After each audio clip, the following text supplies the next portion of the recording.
All right, we're dropping in and we're live.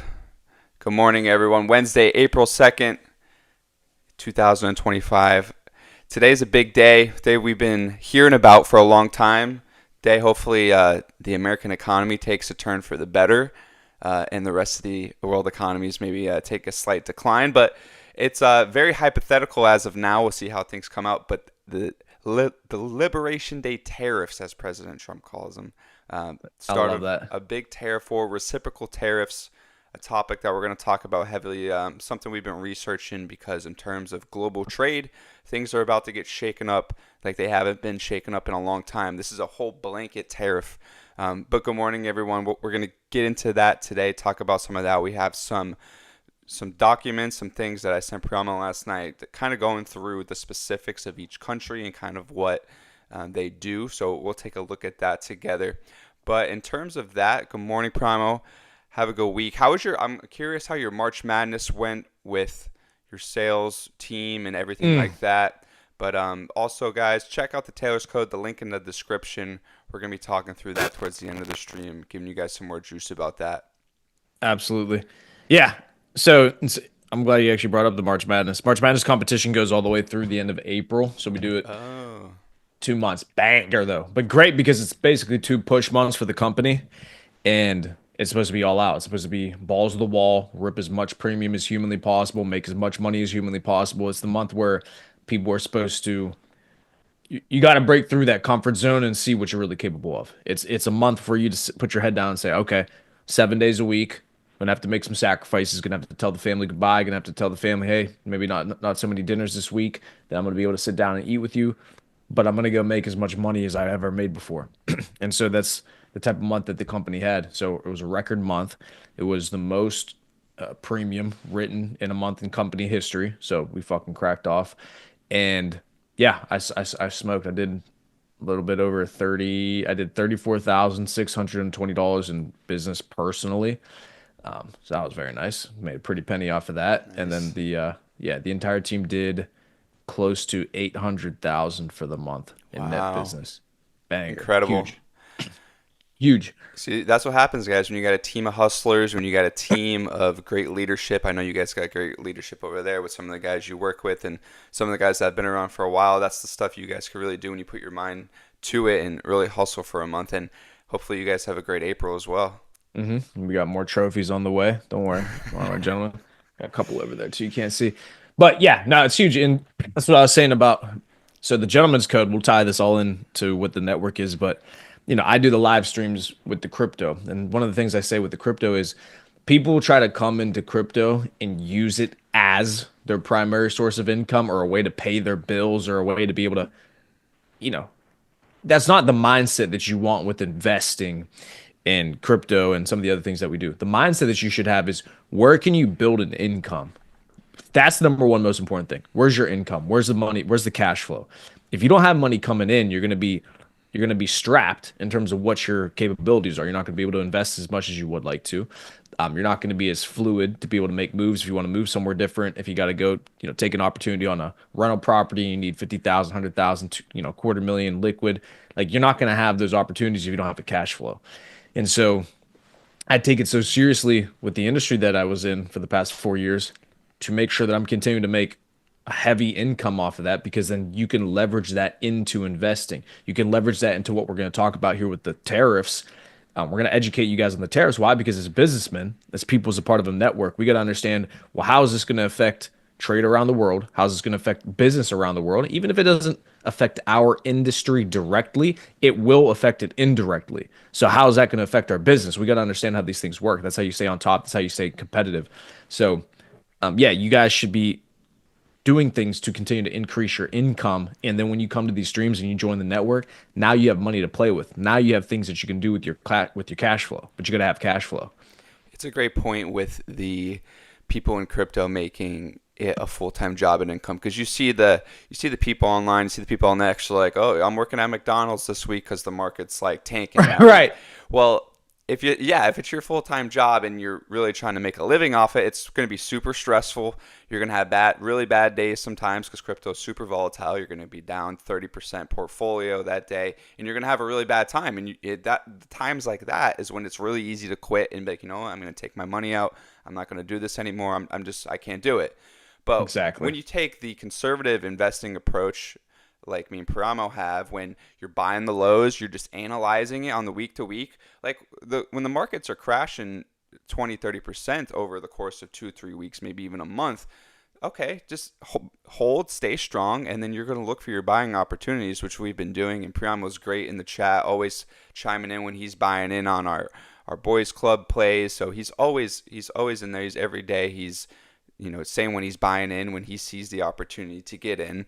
And like I just think it's super important to people to understand this is a long-term investment strategy, and there's other ways than just buying and selling in crypto to make money that we teach as well. There's so many different ways to get in and stake your money and or just earn an interest percentage that's better Hmm. than a savings account at a bank, right? So there's so many other ways as opposed to just buying and selling to make money in crypto, and that's what a lot of people don't understand.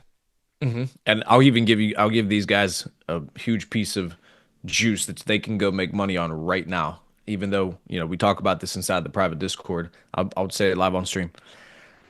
So one of the ways that you can make money on in crypto, because people always think, oh, price go up is the only way you can make money. No, not true, right? You could also leverage capital. Again, why cash flow is so important? Because these incredibly rich people, all right, billionaires, millionaires, oh, how do they make all this money? How do they preserve their wealth? How do they make more money on top of their money? Well, what they do is they basically become their own banks. So how does a bank make money? I talked about this on a Saturday call. Well, bank makes money through a spread on interest. So the idea would be is you give a bank $100,000, they keep it safe for you, fugaz obviously, but they keep your 100 grand safe, and they'll pay you again, fugaz. But let's say you do have an HYSA and you put 100 grand in there, so you get 3% interest. Let's say you get 3% interest on your savings account. So the bank pays you 3% to hold your money, and then they go loan that 100 grand out 9 different times to somebody else for 5% interest or 6% interest. Okay, now they make the spread on that 3%. So if they pay you 3%, they charge six, they make 100% return on the money. And that's how they make money. That's how they literally print money out of thin air. And then they could also lend it out multiple times, which is the other fugaz of the system. But what my point is that so if this is how banks have become so rich and so powerful, well, how can you do that for yourself?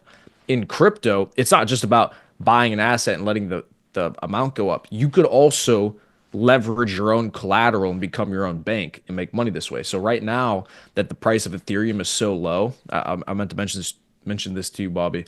I'm starting to load up a ton on Ethereum again and stake it into Aave.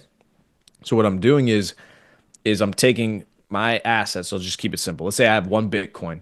It's worth $100,000. I can become my own bank by collateralizing that one Bitcoin and then loaning myself out money against my own Bitcoin. So if I have $100,000 worth of Bitcoin and I collateralize that, I lock it up, I give it to somebody and I say, hey, loan me out 80 G's collateral against my Bitcoin. Yep. Okay, that's fine. Here's your 80 G's. You take that 80 G's now, you go ahead and find an arbitrage opportunity. So let's say they're charging you 2% interest on that 80 G's.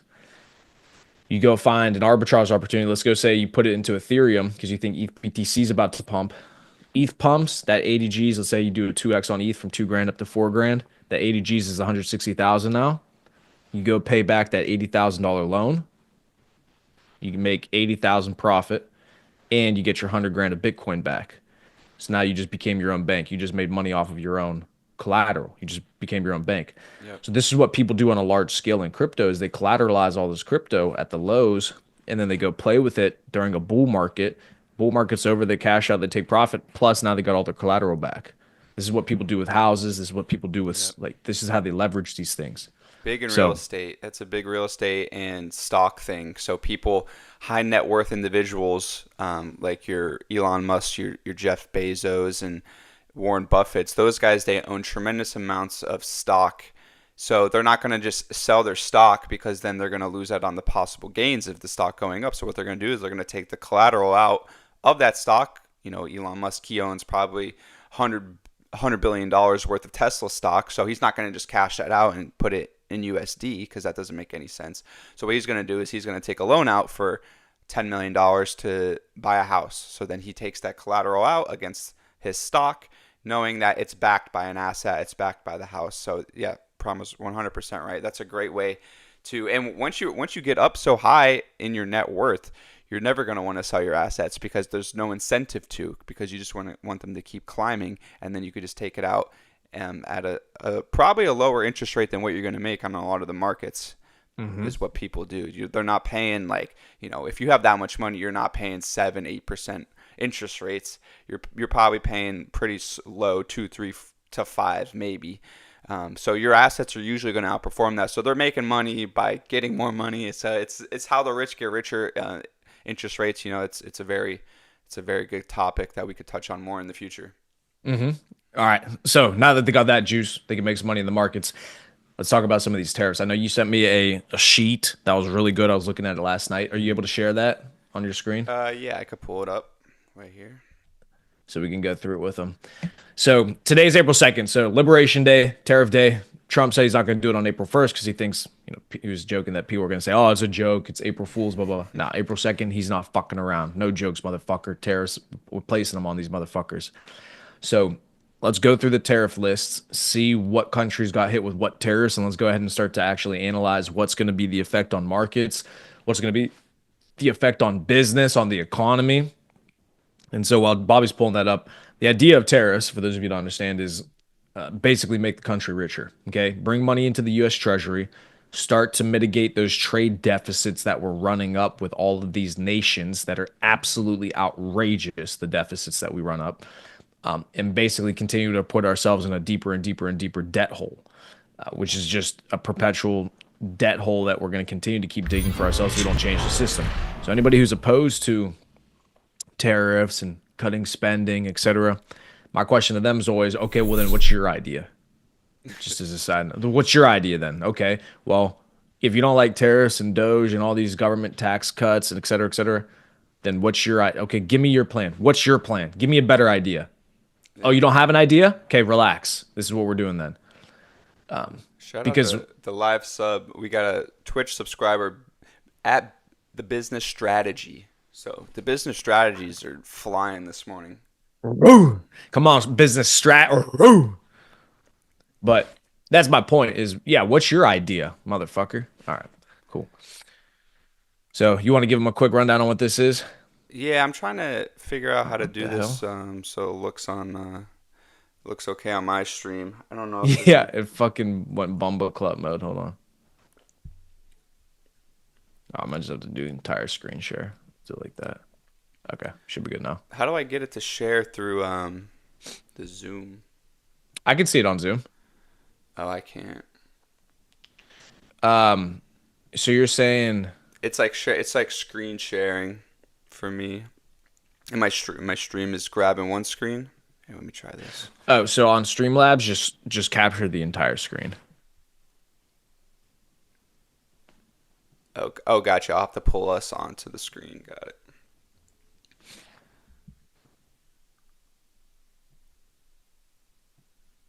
All right, can you see it now?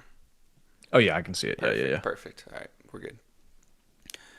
All right, so this is a resource that I was reading through yesterday through Reed Smith, just a financial service company that does a lot of different things in terms of the markets, in terms of global trade, and this was written by a bunch of people here on March 31st, so 2 days ago, by Michael Lowell, Felipe Herren, and then a bunch of other people. All right, so we don't have to get into the heat of it, but so what this is basically showing is the specific tariffs per country.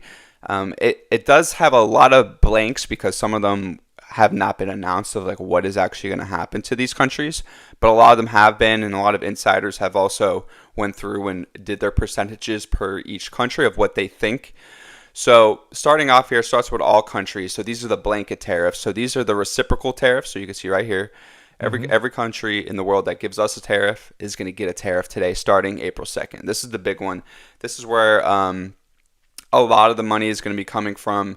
I would say from countries like India, countries like Canada, Mexico, who have big tariffs on the United States, and then the EU, a lot of European countries. Um, so also here has 25% tariffs on all products from any country that imports Venezuelan oil. That's an interesting one because it's not a direct to Venezuela. It's just if you import their oil, we're giving you a 25% tariff on that. What do you think about that Hmm. one? That's interesting. That's it is interesting. So I'm assuming because there's already plenty of sanctions on Venezuela directly, ever since they've had that dictator in place. And my mother, she's from Venezuela. She always talks about how he's terrible. And Venezuelans have been fleeing that country for years now. The currency's beyond giga inflated. It experienced hyperinflation. Their currency doesn't. It's just shit country right now. And so, yeah, Trump's basically saying, okay, well, if you do business with these people because they're a communist allied country, if you do business with these people, we're gonna tariff you. I like it because again, it's just imposing your will on the market. So yeah, that's fine with me. Yeah, and looks like kind of have the same thing here for all products from any country that imports Iranian or Russian oil. So we know there's a lot of tension right now in the Middle East. And then, of course, the Russia-Ukraine war. So Hmm. kind of threatening them there. Uh, Austria threatened to be determined. BRICS, 100% tariffs on all products for BRICS. I like that. I like that. For those of you who don't understand, BRICS is the what's it called? Alliance that is literally looking to take over supremacy on the trade market and basically overthrow the US dollar as the reserve asset. So BRICS is Brazil, Russia, India, China, South Africa. So those are the five nations that are basically they are how do you, resource rich nations. So they're the producers, they're the exporters. And so they take in US dollars, but the US is starting to sanction Russia. China obviously is the biggest trade deficit for the US. But yeah, basically, BRICS is an alliance of countries who are trying to move away from the US dollar as a reserve asset. So it's good that Trump is putting tariffs on them because he's got to apply pressure to these nations who are trying to overthrow our supremacy on the US dollar. So Yep. yeah, that makes sense.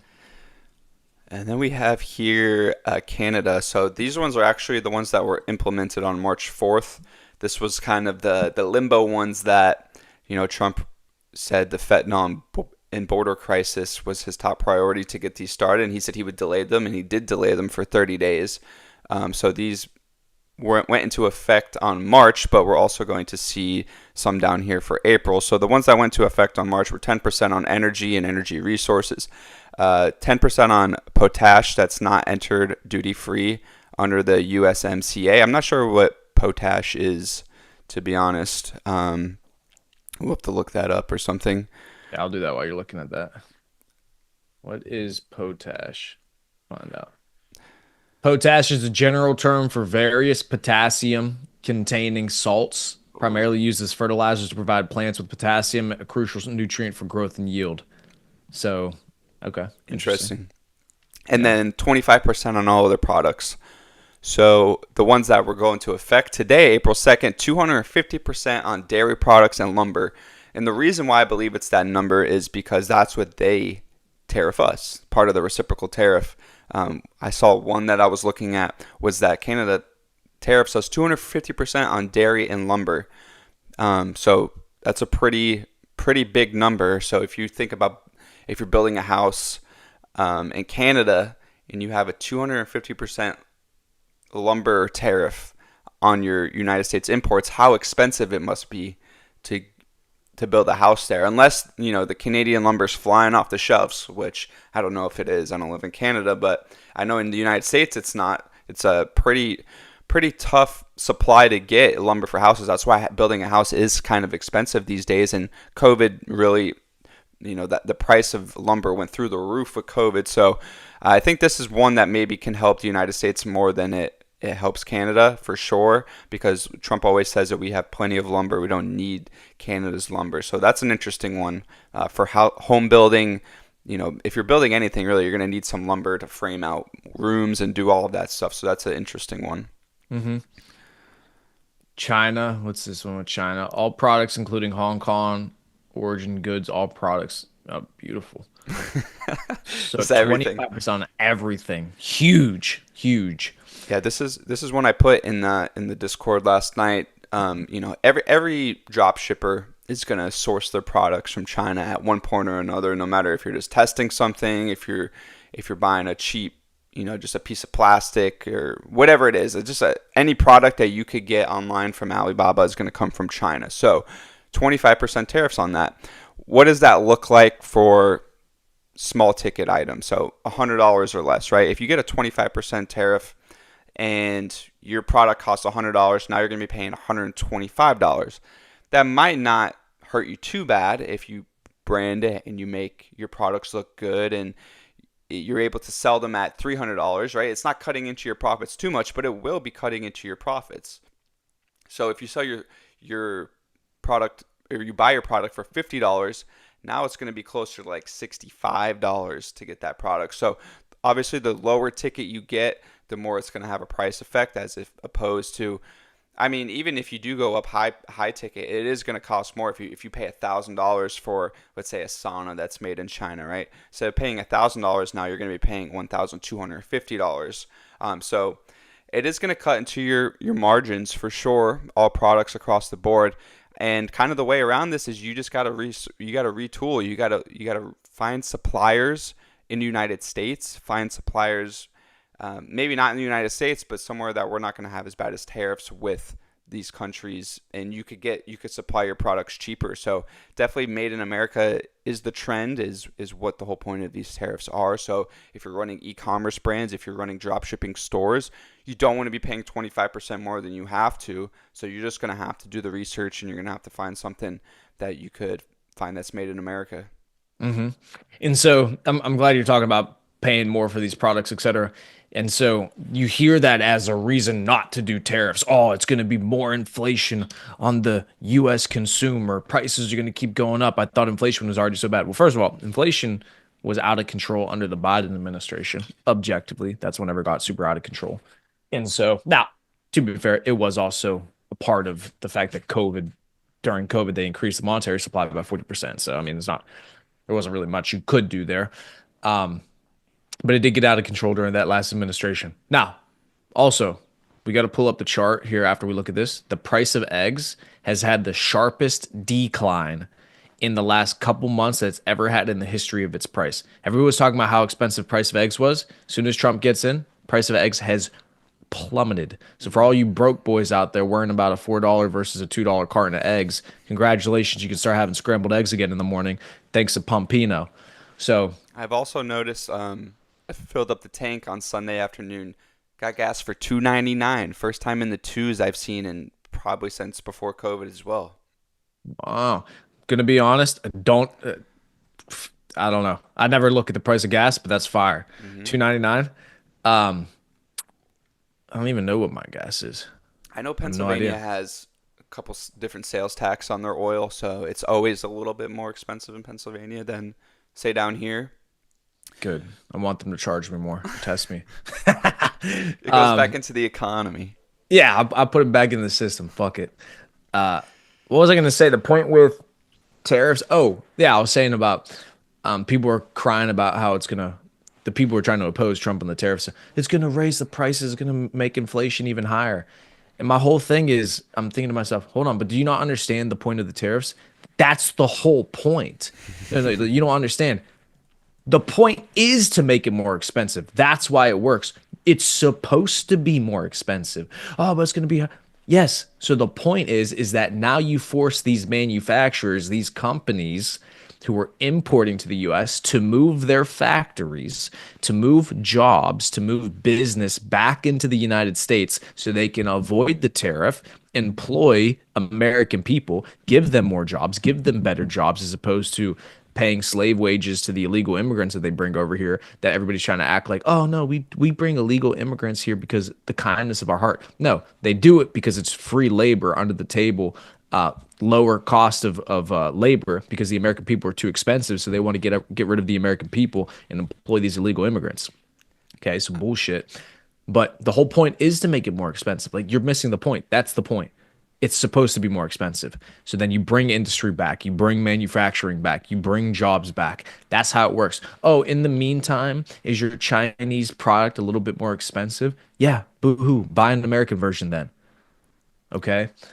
These are the sacrifices you have to make in the short term for a better future. Delayed gratification. Quit wanting the greatest thing and the best thing right now and expense it by trading away the future. How about we preserve the future of this country and we take a hit in the near term. I'm so glad you brought that up because that's a great point. And let me know if you can see this chart because I found this chart yesterday. I can't. You can't see it. Nope. So change. I would change the Zoom screen share. Which we want the whole desktop, right? Let me know if you could see it now. Yeah, I can see it now. So I found this chart I was watching the PBD podcast, Patrick Bet David, his podcast yesterday, and they were talking about the tariffs. And this chart, him and his team were talking about this chart, and I thought it was so interesting. And since we're on China, I thought we'd bring it up and talk about it as well. And it's a great point what you just said because a lot of people don't talk about the price of human working force, right? Cheap labor, or expensive labor, right? The United States has expensive labor. So this chart kind of goes hand in hand with that. Back in 2000, what happened? What was the main driver that we saw that really changed it? China got accepted into the World Trade Organization. Up until 1999 to early 2000, China was not in the World Trade Organization, all right? So they didn't have the same luxuries that a lot of people had, Germany, Japan, France, Italy, like you see in this chart.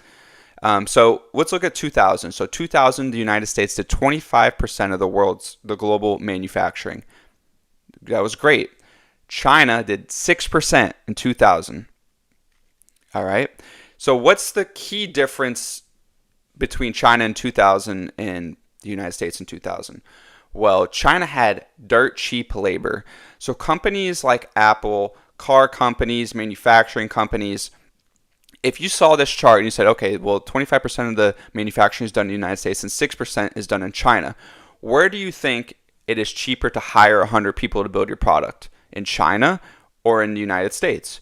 Well, it was by far way cheaper in 2000 to hire 100. You could probably hire 100 people in China for the price you could hire 2 people in the United States. So that incentivized all these manufacturing companies, all these other companies. I'd say they're all manufacturing companies because that's what this chart is, to go build plants in China and pretty much cut their bottom line by probably 20-30% more profits because they could just cut the labor out. Like the labor was not a problem. And they could probably get cheaper resources too. So fast forward 25 more years. This is a 2030 projection, this chart. Now let's look at the numbers. China is going to have 45% of the global manufacturing. This is why tariffs are so important, specifically on China, because they're going to have global domination on the supply chain of anything you buy. Half of the stuff we buy is coming from China, 45%. So what it says here is low cost of labor and government incentives have made China a manufacturing powerhouse. Mm-hmm. So, and then the United States obviously drops from 25% down to 11%. Mm-hmm. So they have Huge. incentivized people to move to China, come build your factories here. We have cheaper labor. We have less restrictions on manufacturing and mining and steel and all of this stuff. You could come here and build for so dirt cheap and then sell around the world. It's made China's economy boom. And if you're looking at GDP for the US and China in 2000, I bet you it was very different. And now China's it's neck and neck with the US in GDP per year almost. So, this chart, it blew me away when I saw it at the sheer vast amount of Chinese growth over the past 20 years. It's crazy. Mm-hmm. This is a great chart. Wait, yeah, I love that you pulled this up. And so this comes back to show me an incentive, I'll show you an outcome, right? You show me an incentive, I'll show you an outcome. This is how economy works. So it's not a secret as to why the US manufacturing base has been completely hollowed out. These cities, these states that were built around manufacturing, car manufacturing, the things that made us competitive in World War II is all outsourced. It's all gone because it's cheaper to do it elsewhere. It just makes sense. So it's not even necessarily that there was a nefarious actor or somebody evil behind the scenes trying to take the jobs away from Americans and make us less safe nationally, et cetera. No, it's just you show me an incentive, I'll show you an outcome. The incentive for manufacturers, the incentive for businesses is to do what? Be as profitable as humanly possible. Make as much money as humanly possible. It's the whole point of a business. It's the only thing that they're trying to do in a business. So if you can do it cheaper in China, if you can hire more people in China, if you can do it, all right, you're going to do it. So this is why the tariffs are imperative, is because we have to make our businesses, our economies competitive again. So this is goes back to the other point with people saying that, oh, tariffs don't work. Why are we going to put tariffs? I mean, these are foolish people. They don't think tariffs don't work. Why are we going to put them on other countries? They don't work. Well, then why do other countries have tariffs on us if they don't work? Please use your mind for a moment and analyze what you're actually saying. All these nations across the world have tariffs on us. Why? Because they don't work? You think they do it because they don't work? What are you talking about? Yes, it works. So what these other nations around the world have done is they've priced out American companies from their countries through tariffs to allow their economies, to allow their companies to grow and use their markets. India does this, China does this, Canada does this. Like these countries do this to us because they know that American companies are more competitive, have better innovation, so they put tariffs on them so that their countries can be their companies can be competitive. So why is it that the US is not going to do the same thing for US companies? No, let's make our companies competitive. Our market is the market that everybody wants to be in. Okay, let's price them out of our markets. Let's allow our companies to do well. And then you get all these investments from all these companies around the world coming to the US and speaking with Trump at press conferences saying, we're making a $10 billion investment in the US. We're making $1 trillion investment. We're making a $500 billion investment. Why are they doing this all of a sudden? Tariffs. Tariffs. Because they're making it financially impossible to do business outside of the US, so therefore they have to move to the US because they want access to our markets. That's what happens. You want to play in our field? You want to use our market? Well, you got to pay a price. Membership fee, baby. That's what Trump was talking about too, like a membership fee to be able to do business here. Beautiful. That makes sense. That's a business model. Yeah, and there's a few other points because the China one is obviously the most important because that's the other largest superpower and that's the other biggest.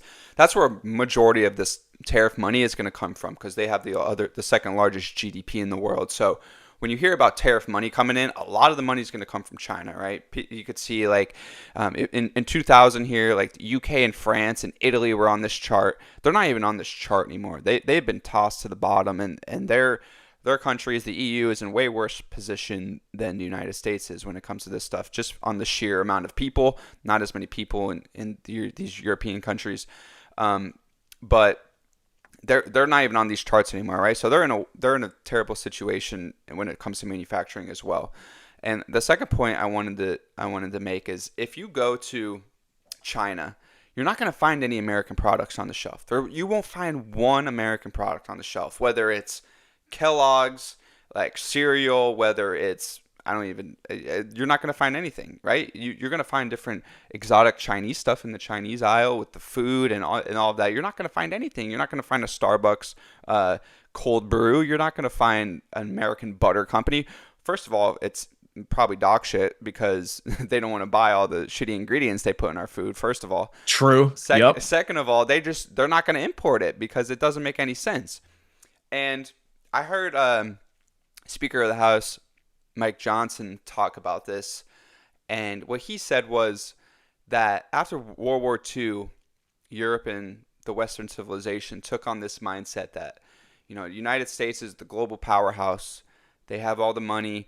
Europe was ravished by war, and China was still underdeveloped at that time. 1940s, 1950s. They weren't even in the picture yet, and it was the United States is the powerhouse. They need to help us rebuild.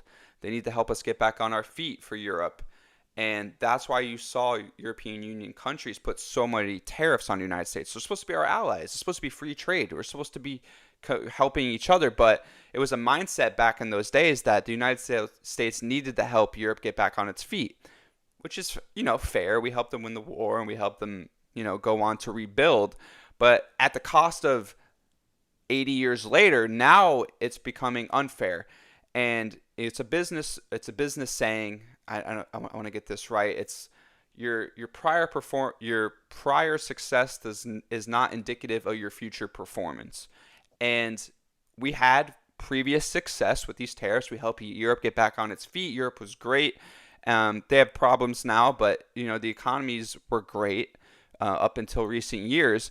So now that worked, but that's not indicative of what the future success looked like, because the current rate we're going with these tariffs and manufacturing is not going to be successful for either of us. So we have to get out of that mindset that we're in after World War II of helping Europe rebuild and pretty much giving them all this money just basically in tariffs. But that's the China chart, guys. I'll save this down. I'll save this as a resource, and we could talk about it further in the future. Anything else you got on China here? That was a great point. What you said about your prior success is not indicative of your future performance.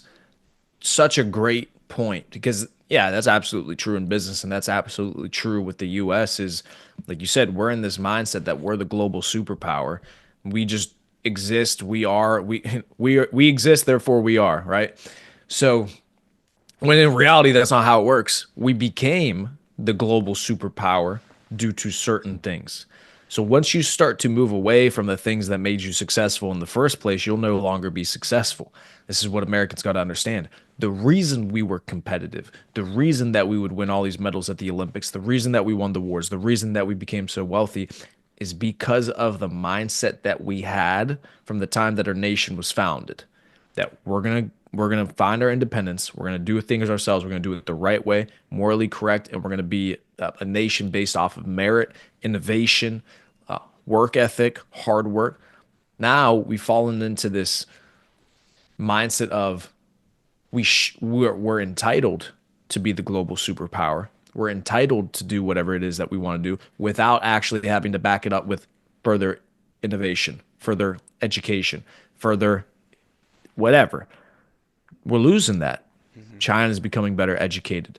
China's starting to bridge the gap in digital innovation, right? That used to be our leverage as the US was, okay, we can go ahead and deindustrialize. We can move all of our manufacturing overseas, completely hollow out our infrastructure, our cities, our bridges, everything's fucking falling apart. It's all shit. And so the idea though was we can offshore all of this manufacturing, all of this industry, but the reason we can do that is because we're going to maintain supremacy in innovation. So we'll still be the most innovative. We'll still have the best technology. We'll still have the best ideas. We'll still have the best entertainment. We can outsource everything else. We'll bring it back into the country. We'll pay for it and we'll innovate. Big problem. We're losing that edge. We're losing that gap from a education standpoint, from a IQ standpoint, from an innovation standpoint. If we don't have infrastructure, if we don't have manufacturing, if we don't have any of this type of industry in our country, and we're no longer competitive intellectually, it's over. It's over. It's done. Because now we don't do anything at a high level. It's over. It's done. Once you lose the intellectual advantage, which we are losing it, it's done. Because our colleges and universities have become breeding grounds for woke ideology as opposed to innovation, creativity, just the acquisition of knowledge. No, you go to university, they teach you about xenophobia, gender studies, fucking how to fucking suck dick, just gay shit, all of it. That's all they teach you at college now is how to not be racist and make sure, well, they call it not being racist, but how are you racist? How can we be racist towards white people? How can we make sure everybody chops off their balls? And then how can we make sure that's what they teach in college university? So you think we're going to be competitive? How are you going to stay competitive with that fucking education? That doesn't mean nothing. That doesn't do nothing for anybody. It doesn't. And when you're someone, I hope there's a lot of people out there, and I believe there is a lot of guys out there like us still that are interested in this stuff for the right reasons. It's because when it comes, in 20, 30 years when we're older and you want to start a actual like a real business, either if it's shipping and you're manufacturing and you're hiring hundreds of people, that you're building something great out of a factory and you're shipping it internationally, this stuff is gonna matter. And something that I saw, I believe it was Steve Bannon. He was saying that when he first met with Donald Trump, President Trump, in 2014, 2015, when he was going to start running for president, he said the first thing he told President Trump was the trade imbalance with China and China's rise in manufacturing was the most important thing he had to watch going to be the president. And he said President Trump understood it like this. He explained a few things to him and he understood the global markets and the global shift. And what he said was that President Trump saw so many people coming into New York City in his day, Chinese people coming in and buying land in New York and land here and land there, that they were so ahead in what they wanted to do in terms of the global economy that people didn't see in the United States government. They thought they were living in the bubble, like you said, that, oh, we're the best. We could just keep doing what we're doing, subsidizing Canada and Europe to just be there without pretty much protecting themselves militarily or economically with these tariffs. So just pretty much stealing money from American taxpayers.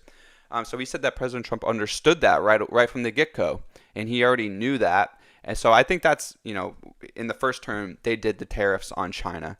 And they said it was a success. They brought in tons of money. Now we're seeing, like we're walking through here. We could just keep it moving because we could talk about China all day. But that is the biggest thing, is you have to have a fair playing field across every country, or we're gonna get left behind. Yeah, let's make some money. I mean, what's wrong with that? Make some money, make the government wealthy. Well, at least, yeah, you have to, because we can't keep running up these deficits. It's not even about making the government wealthy. It's about making the government financially viable, just balancing the budget, Yeah. not running up a massive deficit. What do people think is going to happen with this deficit? It's just going to go away magically and that we're never going to have to deal with it ever again. As soon as we lose military supremacy and we're no longer the empire and superpower that we know to be, countries are going to start coming for that deficit. Countries are going to start buying up our properties. They're going to start taking our Oh, there it assets. has. Yeah, they're already, China's buying all this farmland in the US, all this property across the US. Why are we allowing that? Why are they doing that? Why are we allowing other nations to extract wealth from our country as opposed to doing the other way around? It just, Americans can't buy land in China. nope. Think about that. All these nations put all these implications, rules, regulations against us extracting wealth from their nations, putting tariffs on us, etc. Right? But then they can come into the US and they can buy our assets, our land, our resources. That doesn't sound very smart to me. You're allowing China to buy all this land surrounding our military bases within the US. You know that, right? People are, I'm not you specifically, but I'm talking about the people watching. China buys farmland. You can look it up online. You can see the map of it. They buy land all around the U.S. military bases. Why do you think they do that? So you Just can't expand the military base. exactly. And so that they can keep an eye out on what the fuck the U.S. is doing. You don't think they're spies? They're 100% spies. Absolutely. So these aren't stupid people. They understand what they're doing. And so the issue is that people in our government, people in our politicians are worried about the wrong things. They're so worried about, arguing over what pronouns to use that we don't understand what's happening right under our noses. This is what kills me with the pronouns and I'm not a boy, I'm a girl, or I was born in the wrong body, all this shit. It's like, listen, it's the US. You can do whatever you want to do. I'm not for taking away anybody's rights. If you want to be a they, them, theirs, fucking he, she, go for it, brother. I'm all go for it. It's a free country. But the fact that it's an issue or a topic that's debated is the problem. Because there's zero value in arguing that point. Pronouns, what you identify does not provide any value to anybody. It doesn't matter. Yeah. Go fuck off with that shit. You It should does be not you should matter. be at work. Like, go to work. Exactly. There are bigger things that we got to worry about. What we need to worry about is where's our economy going? Where's our country going? Are we keeping our military supremacy? Are we allowing China and these other nations to start to overtake us in industries and innovation? That's what we got to worry about. Because, and this is the point I always bring it back to, is as soon as China runs the world, as soon as another country takes over the US and influences us and decides what we get to do, the last thing you're going to worry about is what pronouns you are. The only reason you get the opportunity to come up with such ridiculous ideas is because you're in a country where you're allowed to, and we have control. Nobody's oppressing you. So you can think of all this dumb shit. But as soon as you, but what the problem is we're losing our place at number one. As soon as we're not number one anymore, pronouns don't matter anymore. Somebody could come in and tell you, well, you're a nobody now, and you're just going to work for free and you're going to work for us. Like that's just, they're just not understanding that. Yep. All right, so let's keep it moving here. I'm not sure exactly how deep this list goes, but Colombia, 25% on all products. Dominican Republic, 25% on all products. Purchaser of Venezuelan oil, which may trigger additional tariffs. Another big one here, the EU, 25% to be determined on what exactly. 200% on alcohol products, including champagne and wine. Big exporters out of Italy, France, Spain. You get a lot of wine in American grocery stores are from Europe. So expect to be buying some Napa Valley wine if you're a wine drinker. Let's see. So during a cabinet meeting on February 26th, President Trump said that announcement will be made very soon. Okay, that doesn't really say much. Effective April 13th, additional duties ranging from 4.4% to 50% will be imposed on 8 billion euros worth of goods. So I imagine that's the wine and spirits coming out of there. France, they fall under probably that wine and spirits bucket, to be determined. But Europe, they need to get it too. They're ones who have been taking advantage of the system. And if Americans go to Europe, I never hear too many great things of warm welcomes from the Europeans to Americans. They always talk bad about us, and so slap the tariffs on them too. For sure. And Mexico, they're throwing their political opponents in jail yeah, in Romania, in France. Italy.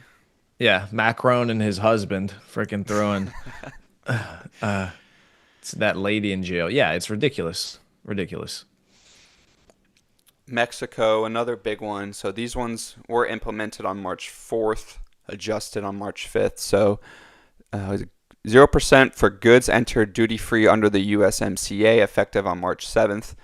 I believe that was part of the deal with the border wall that they did in the beginning of March. So that one actually worked out good. That was the one that was originally postponed for 30 days. So they ended up getting those in on 25% of all products. Again, the potash one with potassium, probably a mining one. President Sheinbaum did not announce counter tariffs on March 9th, saying her respectful dialogue with the United States has yielded results and will likely continue to do so. So they're going to get some more tariffs today. India, this is another big one. They fall under almost the China bucket, who had no manufacturing, no economy, small GDP 20 years ago, but now global superpower, huge manufacturing presence and wage presence. You could hire very cheap out in India. They have.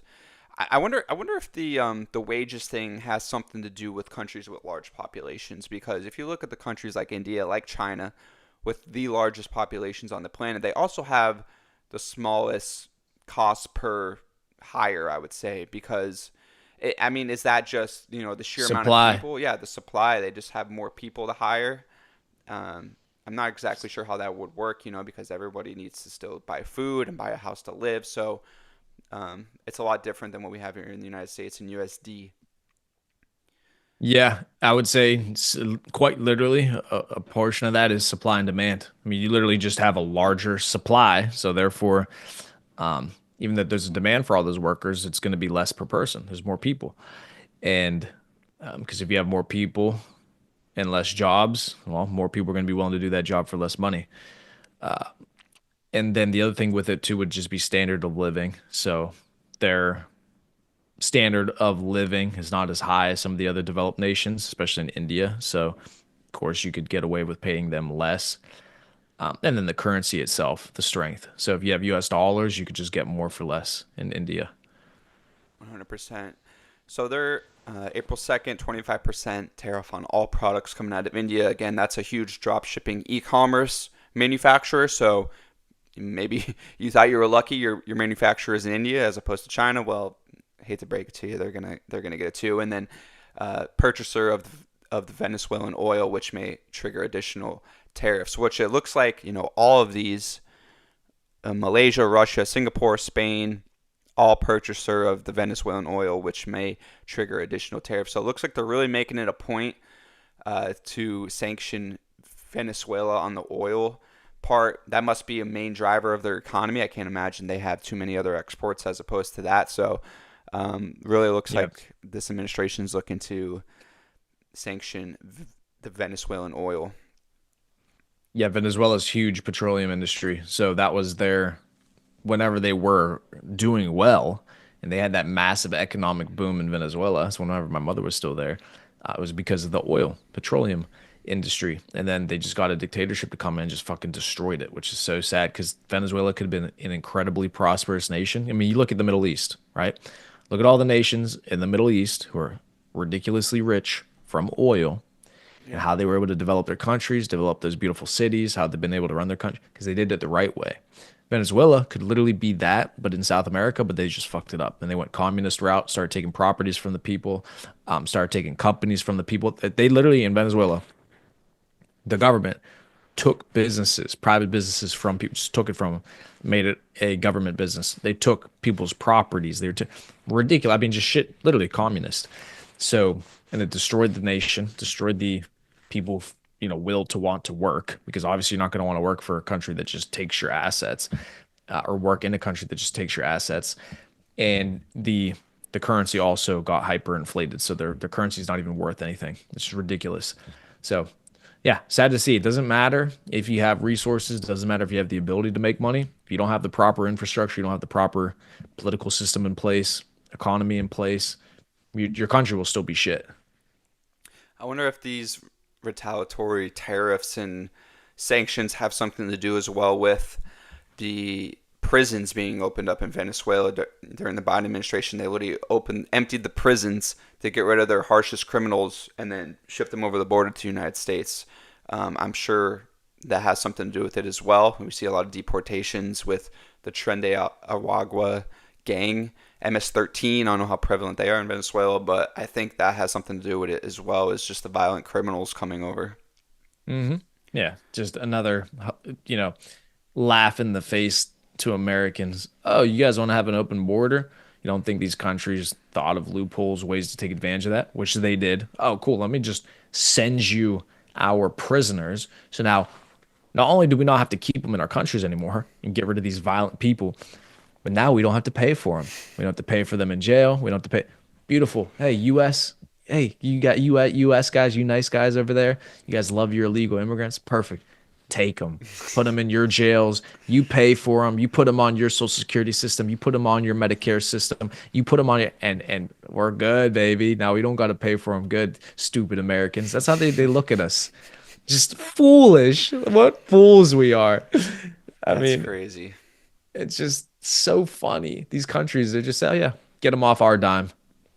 And it's true. They Unbelievable. were putting them on Social Security. I saw Elon had a town hall the other day where they found illegal immigrants on the Social Security Of for, course. for voting purposes, for the benefits purposes, how they get them their money to just survive in the country. So they found a lot of that. Hilarious. All right, so let's round out this list here. We got Russia 25% on all products, Singapore 25% on all products, Spain 25% on all products, Thailand to be determined. Seems like these are all to be determined, but I imagine they're going to fall under the reciprocal bucket. Product specific. So here we go. We got aluminum 25% implemented on March 12th. So these are just the blanket reciprocals for aluminum 25%, automobiles 25%, and I actually saw April something 3rd. I saw something interesting on this. Someone was talking about the European cars and the German cars specifically. So BMW, Audi, Mercedes, right? So take a guess at which one of those three manufacturers 75% of their cars in the United States. Are made in the US Yeah. out Well, of that those Americans three. buy, 75% of them are made in the United States. Between Audi, Mercedes, and BMW, I'm gonna say, oh, if I had to guess, BMW. And it's actually Mercedes. So Oh, Mercedes has a plant in Tulsa, Oklahoma, where they make 75% of the American bought cars. So it was interesting because they're saying, oh, all the German cars are going to be more expensive, da da da da da. But actually, Mercedes built a plant here in Tulsa, Oklahoma. So Mercedes is like, okay, we don't care about the tariffs. Make the Audis and the BMWs more expensive. Yeah, right. yeah, come on, Benzo. So Mercedes is going to do very well, which I've been seeing a lot more Mercedes on the streets. Mercedes back in the day used to be, a lot unaffordable for a lot of people, but they make affordable cars now in the 30 to 60 range. So they're doing great. And now their biggest competitors, the German Audi and BMW, are going to hit 25% hike on their price tag. So that's great for Mercedes, kind of an American company. They're made in America. They have the workers there in America, so that's great for Mercedes. You see, this is why tariffs are good. Creates competition, forces jobs into the US. Because guess what? 75% of those cars being made in the US means that American people are working in those factories. American materials are being bought. That's why they can avoid the tariffs. Yep. So, yeah, the tariff is just simply on the importation of the product. That's all it's taxing is the importing of it. If it's built here in the US, Mercedes is good. It's fine. So we got 25% going on copper, lumber, timber, derivative products, 25% March 3rd. That went to effect. These are all pretty older ones. It's saying threatened on, but I know, he said it on that day. But I'm pretty sure all these are to go into effect on April 2nd today. So uh, the medicine and pharmaceuticals. This is another big one out of China and India Yeah. here, 25% or higher. Semiconductors, big one. Um, out of The pharmaceuticals is something that needs to be addressed. So mhm. for those of you who don't understand, China manufactures and sends us a lot of our medicine, most of our medicines, right? So what happened during COVID? Well, we say we needed, but they were trying to get the vaccines. They were trying to get medications, treatment, all these supplies from China, medical supplies. Guess what China told the US? Guys, hey, relax. We know, but guess what? We're gonna take care of ourselves first. As soon as we have extra, then we'll start sending it to you. Yeah. And that's exactly what they did. Which, to China's credit, I would have done the same thing if I were them. Obviously, they're going to take care of their people first before us. That's normal. So it's not their issue that they did that.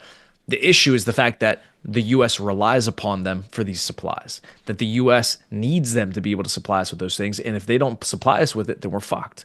Again, this is the danger of offshoring all of your manufacturing and offshoring even a lot of your starting to become some of your innovation as well. The problem with that is that now we are dependent upon China. Therefore, they have leverage on us to do things that we don't want them to do. So, if they can leverage the fact that we need medical supplies from them and our people are dying, and they can say, oh, hey, if you guys don't do this for us, though, we're not going to send you any more medical supplies. What are we going to do about it? Down the road, if we don't have as much power, as much leverage over a country like that, they can start to fuck with us because this is how we fuck with other countries. Yep. It's the same thing. The U.S. does this to other countries. So I'm not saying that, them doing it to us is their fault. No, every country is going to act in that way. That's just how it works. That's leverage. That's power. So it's not a fault on China for doing something like that. But what we need to understand is they will. How do we prevent that? Right? Because during the next pandemic, the next health crisis, if China decides not to send us anything that we need, What are we gonna do about it? Yeah. That's what you got to think And about. if we don't have the proper manufacturing here to build it ourselves, you're screwed. You're just shit out of luck. You're not going to get it. And that's how modern warfare is fought. It's economically. It's not, they're not going to send rockets over here and just start destroying our manufacturing, our nuclear facilities, and that could happen. That's worst case scenario. But how modern day things get done is restrictions on trade and increase the price of trade, so it makes things more expensive, and that's what countries have been doing us to hurt us very badly in some ways, to restrict the revenue coming in. So this is just modern global game of economics. They're playing economics and monopoly at the highest level. So I'm gonna just round out this list here. So we have semiconductors. Majority of these are out of Taiwan. I believe they make like 75% of the world's semiconductors.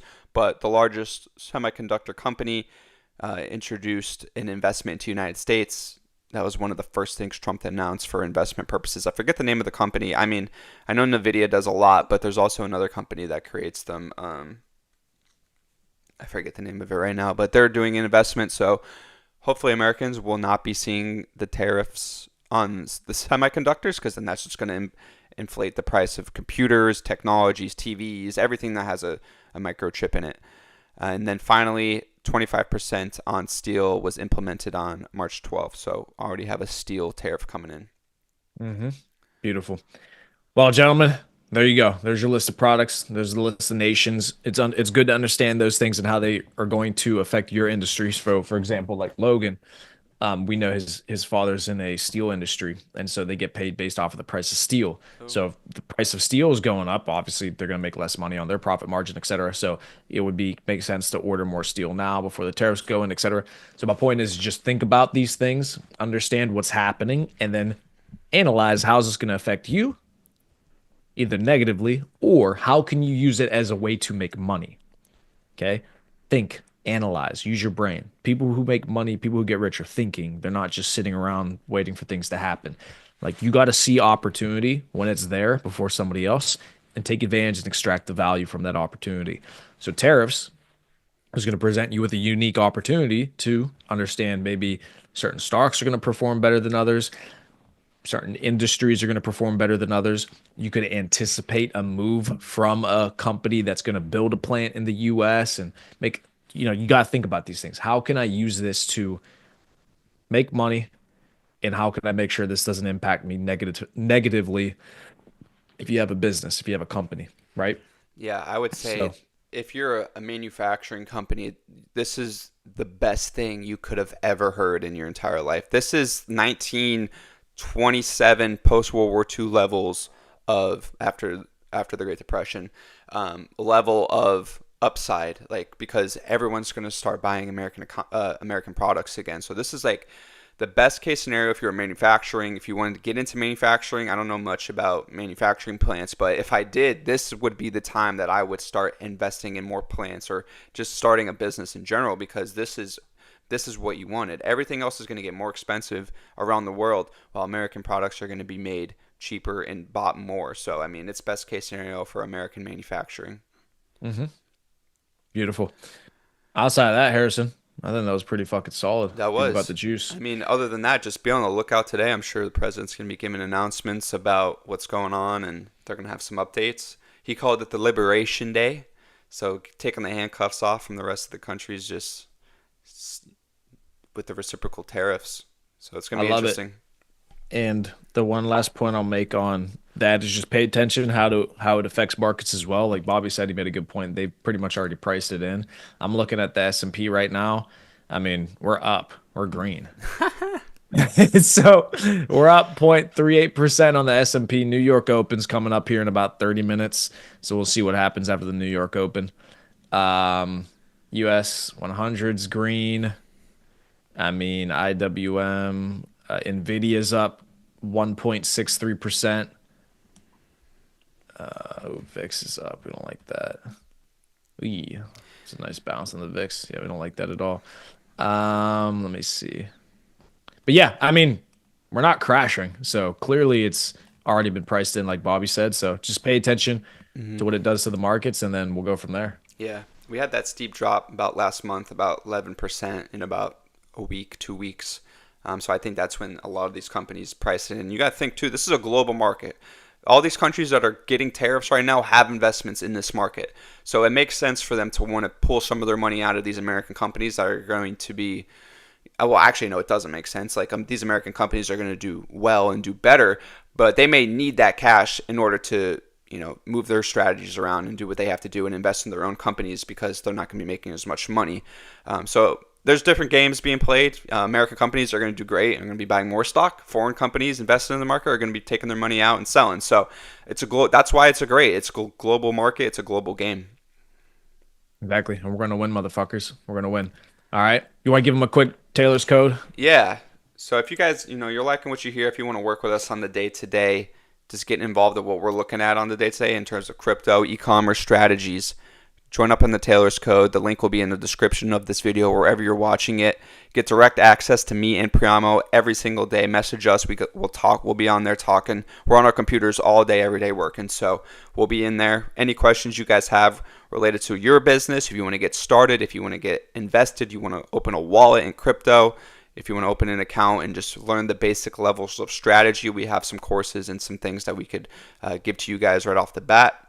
So link in the description for that. It's $50 a month for the professional package. If you want to come in and just learn, be part of the community, we have a good group of guys in there every single day learning and teaching from both ends. So make sure to get in there and do that. Mm-hmm. Absolutely, gentlemen. And on my stream, same thing. Link is in the description. Link is in the YouTube bio, thetaylorscode.com. Join Professional Gentleman Hero Program. You guys see the different options there. The idea is that money that you're going to put aside every single month, just a couple bucks every single week, you're going to put it aside. You say, this is going to be the money I'm investing into my education, into my ability to increase my income, into my ability to better my investment strategy, to make money in crypto, learn about equities.